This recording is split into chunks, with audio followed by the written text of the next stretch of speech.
back in 2021, James Nunn got together with quite possibly the GOAT of straight-to-DVD action, Scott Adkins, to make one of the most ambitious action movies I've ever seen. One Shot. The straight-to-DVD home market has pretty much been the home for anything martial arts based outside of Asia. Now, to play a little catch-up for those that don't know, One Shot was an action siege movie that took place on a remote Guantanamo-like prison. Adkins plays a Navy SEAL tasked with transporting a prisoner, but when a group of insurgents attacks trying to rescue said prisoner, the plot ensues. Now, the hook for this seemingly generic plot is that the entire movie is visually designed to look like one continuous shot, hence the title. Now, the single long take, or oneers as they're called in the biz, has become a recent staple of sorts for the action genre, with the first noticeable one, for me anyway, being the true long take in Tony Jaa's The Protector. Now, I use the word true because most oneers have hidden cuts throughout, while this one actually has none. One of the criticisms of the oneer is that it can be quite gimmicky, an awesome moment in a film that exists only to be cool.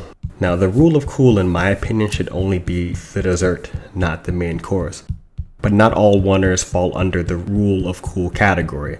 In fact, a truly great oneer should make the average audience member not even take notice, because the real strength of a oneer is its ability to make you feel like you're experiencing what the characters are experiencing in real time. Does One Shot accomplish this? Let's discuss.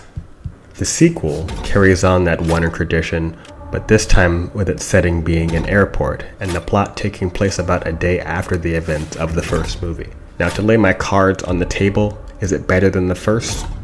No. Is it still a good movie? Absolutely. This movie is essentially the love child of Extraction and Die Hard 2, Die Harder. As an aspiring filmmaker myself, I'm always blown away by the dance the camera operators have to pull off in these movies, seamlessly weaving from character to character and plot point to plot point, giving the audience what truly feels like a non-stop roller coaster ride that we seemingly get to experience in real time. The action for the most part is really good, however, I think the action in the first was a bit better. One Shot had a large variety of scenarios to set up action, from team versus bigger team, to standoff in a hallway with suicide bombers, to a Metal Gear-like stealth mini-mission, to one-on-one gunfights, to one-on-one hand-to-hand fights. One More Shot is pretty much just a combination of stealth and one versus many gunfights, and a pretty great car chase in the first act of the film. The action, I feel, was really handicapped by the playground the characters were in.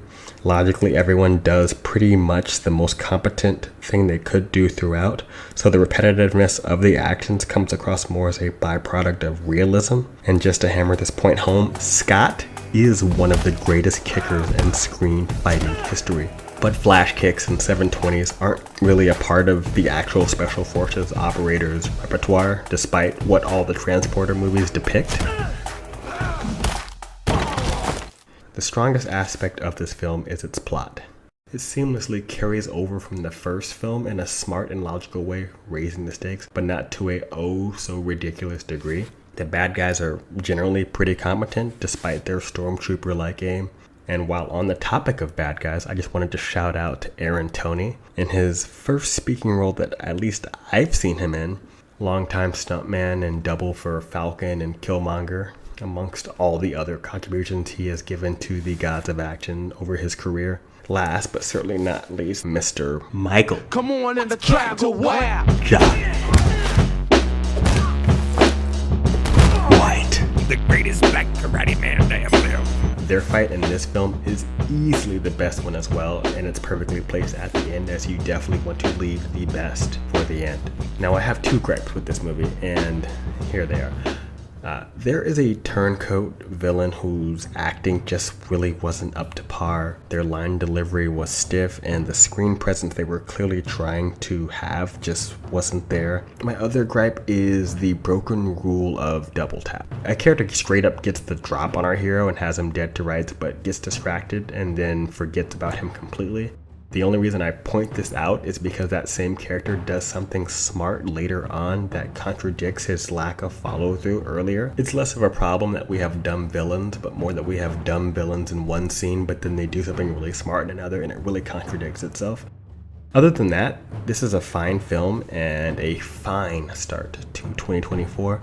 I would definitely recommend you guys check this one out. It's probably on Amazon right now. I rented it for about $6 because when it comes to these low budget action films, you gotta just kind of put in your dues, you know? Like, these ones don't really make it to theaters. They don't always make it to Netflix, but I love to support small films, and this is a big small film. I've actually been looking forward to this since the first one. The first one made it onto my top 10 probably a couple of years back, so this is a solid sequel, and I'm looking forward to hopefully the next one.